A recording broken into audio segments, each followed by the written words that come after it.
Et sur le plan religieux, il faut que les Africains comprennent que leurs ancêtres qui ont été colonisés, qui ont été torturés, qui ont été massacrés pour les forcer à accepter la colonisation, ont également été torturés, massacrés et maltraités pour changer de religion.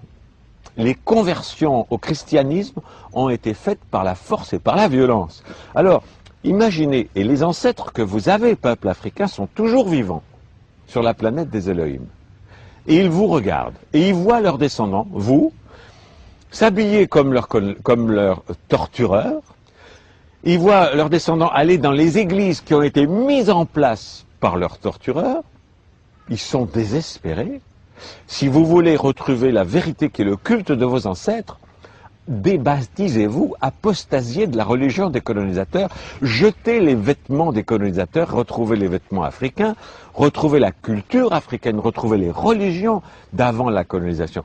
Alors là, vos ancêtres vont vous regarder en étant fiers et en disant, tiens, finalement, nos descendants sont finalement indépendants. Pour l'instant, vous ne l'êtes pas. C'est des blagues. On vous fait croire à l'indépendance. Il y a un drapeau, il y a des... C'est des pantins, mais qui sont aux ordres des pouvoirs internationaux. Et vous le savez, en prenant un maximum d'argent qu'ils mettent sur des comptes en Suisse. Et en même temps, l'Afrique meurt de faim un peu partout.